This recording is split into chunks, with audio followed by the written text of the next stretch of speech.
सो है WhatsApp guys. सो कैसे हैं आप सभी लोग एंड आई होप आप सभी लोग अच्छे होंगे। एंड गाइस आज का एपिसोड भी काफी ज्यादा औसम होने वाला है, तो एपिसोड को पूरा देखना और जितना हो सके गाइस उतना ज्यादा इस एपिसोड को शेयर कर देना। एंड मुझसे जितना हो सकेगा अब मैं कोशिश करूंगा डेली एपिसोड अपलोड कर दूं। चलिए अब ज्यादा टाइम वेस्ट नहीं करते हैं, सीधे अपने एपिसोड पर चलते हैं।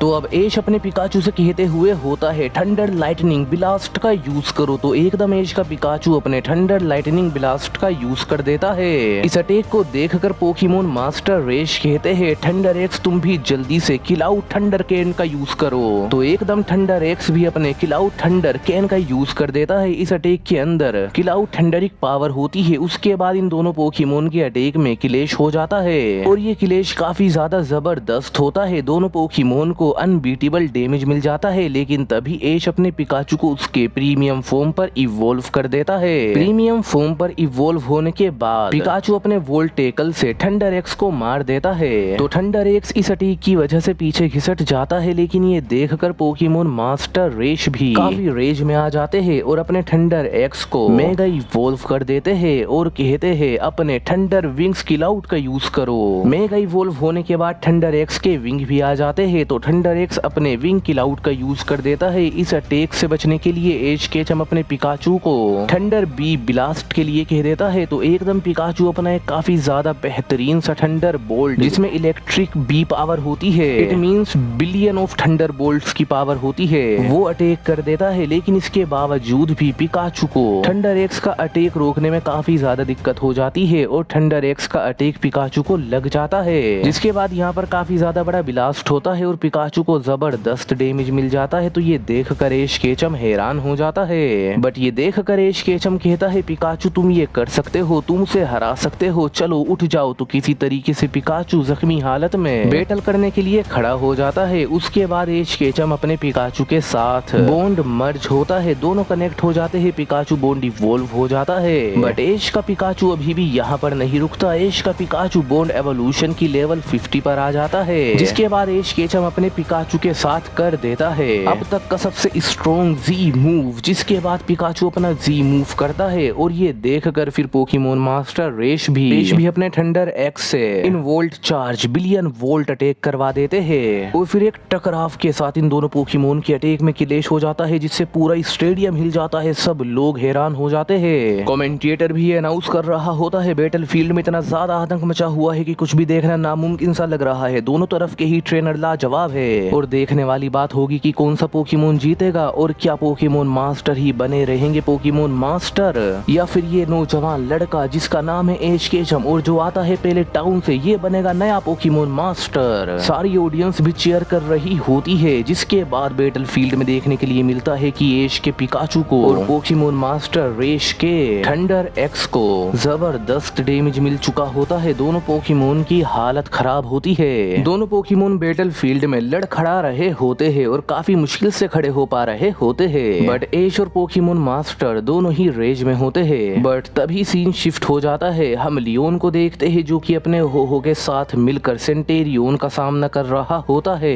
लियोन अपने हो से कहता है फ्लेम थ्रोर करो, तो एकदम हो फ्लेम थ्रोर कर देता है। बदले में सेंटेरियोन भी अपने फ्लेम थ्रोर से इसे ब्लॉक करता है। तभी लियोन कहता है ब्रेव बर्ड करो, तो एकदम हो ब्रेव बर्ड करता है। सेंटेरियोन इसे अपने हार्डविंग अटैक का यूज करके ब्लॉक कर लेता है। उसके बाद सेंटेरियोन इसे अपने होन डायनामिक क्रश अटैक का यूज करके मार देता है। तो हो दूर जाकर गिर जाता है। अब हो काफी ज्यादा डैमेज ले चुका होता है। ये देखकर लियोन हैरान हो जाता है, बट तभी लियोन कहता है अपनी फ्लेम को अवेकन करो। तो एकदम हो अपनी फ्लेम को अवेकन करता है। हो पूरी तरीके से फ्लेम में ढक जाता है। हो के आसपास की चीजें भी पिघलने लगती है, जितनी भी चट्टाने वगैरह होती है। फिर लियोन कहता है यही मौका है, डायनामिक फ्लेम रश का यूज करो। तो एकदम हो अपनी पूरी ताकत लगा के अपने मोस्ट पावरफुल अटैक का यूज कर देता है। बट यहाँ पर सेंटेरियोन भी काफी ज्यादा रेज में आ जाता है और सेंटेरियोन भी अपना टोर्नेडो रश अटैक का यूज करता है और इस अटैक के अंदर सेंटेरियोन अपनी कॉस्मिक पावर का भी यूज करता है। अगले ही पल ये दोनों पोकेमोन टकरा जाते हैं। एक जबरदस्त ब्लास्ट होता है, पर सेंटेरियोन की पावर अनमैचेबल होती है, जिस वजह से लियोन का जो हो होता है वो फेंट हो जाता है।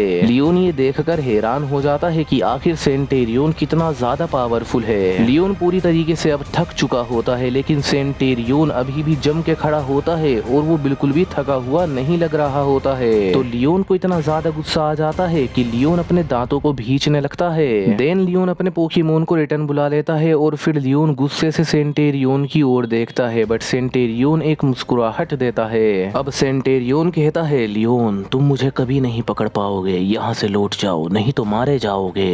बट लियोन इसको जवाब नहीं देता। लियोन गुस्से में होता है। लियोन अपनी एक पोकीबॉल को निकालता है जो कि एक यूनिक पोकीबॉल होती है। इस पोकीबॉल का कलर भी ब्लैक होता है और इस पर स्टार्स बने हुए होते हैं लाइक स्पेस। देन लियोन इस पोकीबॉल का यूज कर देता है। इसके अंदर से एक कमाल का पोकेमोन पालकिया बाहर निकलता है। लियोन अपने पालकिया को अटैक करने के लिए कह देता है तो पालकिया बिना सोचे समझे बस अटैक कर देता है। पालकिया काफी ज्यादा स्पीड का यूज करते हुए अपने किलोस कॉम्बैक्ट का यूज कर रहा होता है विद कॉस्मिक पावर। सेंटेरियन सभी अटैक से बच रहा होता है, बट पालकिया की स्पीड भी काफी ज्यादा इनहेंस होती है और वो काफी अच्छे से इसका सामना कर रहा होता है। फिर पालकिया अपनी हाइपर बीम भी कर देता है, बट तभी सेंटेरियन भी अपनी हाइपर बीम करता है और दोनों के अटैक ब्लॉक हो जाते हैं। बट तभी मौका देखकर पालकिया अपने कॉस्मिक कटर का यूज करके सेंटेरियन को मारता है। तो सेंटेरियन अपनी हार्ड बॉडी का यूज करके इस अटैक को सहने की कोशिश करता है, बट फिर भी सेंटेरियन को थोड़ा सा डैमेज मिलता है और वो पीछे होता है। बट फिर एकदम सेंटेरियन भी अपनी पूरी ताकत लगाने के बाद पालकिया के ऊपर टूट पड़ता है। दोनों पोकेमोन अब बैटल में पूरी तरीके से खो जाते हैं। बट यही मौका लगता है लियोन को उसकी चाल चलने का। लियोन के पास एक पॉइजनस सिरम होता है। वैसे तो लियोन ऐसी चीजों का इस्तेमाल करना पसंद नहीं करता है, लेकिन आज सेंटेरियन को पकड़ने के लिए लियोन मजबूर हो चुका है। लियोन इस बात को एडमिट भी करता है। लियोन कहता है, ये मेरे सिद्धांतों के विरुद्ध है, लेकिन फिर भी मुझे ये करना ही होगा। आज मुझे इस पॉइजनस सिरम का यूज करना होगा सेंटेरियन को पकड़ने के लिए। फिर लियोन इस पॉइजनस सिरम का यूज करता है सेंटेरियन के ऊपर और इसका बुरी तरीके से असर होने लगता है सेंटेरियन पर, क्योंकि सेंटेरियन का ध्यान लियोन पर नहीं था, इसीलिए लियोन इतनी आसानी से इस पॉइजनस सिरम को दे पाया सेंटेरियन को।